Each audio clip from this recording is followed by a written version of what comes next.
This is how JIMLAS came to fruition. It all started from an horrific night that took place on Blue Hill Avenue in Boston. Me and my wife, we lay down to go to sleep. And while we're sleeping, this is what I remember hearing and seeing. So as I'm asleep, I'm actually looking at myself asleep at the foot of the bed. I'm not standing on the floor at the foot of the bed. I'm not even standing on the bed at the foot of the bed. I'm actually hovering, looking at myself asleep. And it looked like I was dead, because this is how deep of a sleep I was in, because I was just out cold, sleeping, looking at myself. I could actually see my wife next to me asleep as well, but I could not turn my head to look directly at her to see her. I could only see her out my left peripheral. So while all of this is taking place, out of nowhere, demonic sounds, just real faint, came into the room. And it was just real evil noises, and those noises began to grow as if they were actually coming towards me in the room. This is how the noise range just started to happen. It was like someone was actually walking. So you hear a noise real low, and then it begins to get loud. This is what those demonic sounds sounded like. So I'm hearing this noise, and when it got to a point where it was very loud, out of just nowhere, the greatest light came into our room. And when I tell people this testimony, when I tell people this part, this light was so great. Like if you take all the lights in the world and put them together, it wouldn't be as great as this light.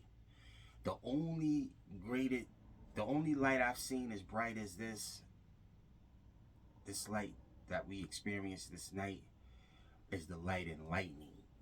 If you look at lightning, that light, it's like a fluorescent white light.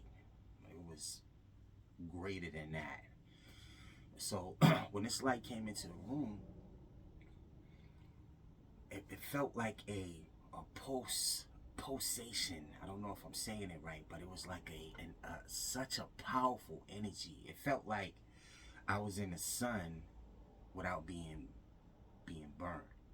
This is how powerful the energy was in the room, and how bright the room became. Now, my daughter that we just had was also in the room in her crib, so she experienced all this. My baby Kanai, she experienced this too. She was asleep.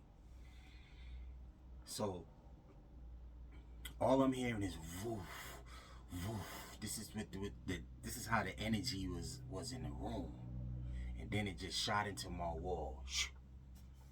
And when it went into the wall, I didn't hear no more demonic sounds. Me and my wife, we jump up hysterical, running all through the apartments, turning on the lights. And when we came to the living room to sit down, I began to tell her what I just experienced. And when I finished telling her, she tells me that she experienced the same exact thing. So when I was standing at the foot of the bed, she was also standing at the foot of the bed, hovering at the foot of the bed, looking at herself asleep. She could see me out her right peripheral. She heard the demonic sounds. She saw the light that came into the room. She saw the light when it went into the wall. She felt the energy also from the light. Everything that I experienced, she also experienced. So we're actually standing next to each other without even knowing that we're standing next to each other. And this is nothing but a spiritual enactment. So After hearing her say that to me, we both was really, you know, I'm not afraid of anything. I'm only afraid of God. At this time, I was real wild, so I wasn't afraid of nothing. But this night, I was frightened. So after she told me her story, and we both in awe looking at each other, we just decided to call my mother-in-law, her mother, who lived in Greensboro, North Carolina at the time, and which she still does. So we call mom and we tell her the story, and she says that God said to get saved, get married, and move. And that's exactly what we did. Got saved across the street at a church. We got married a year later, and then we ended up moving down south. And that was the beginning of JIMLAS coming to fruition. Stay tuned.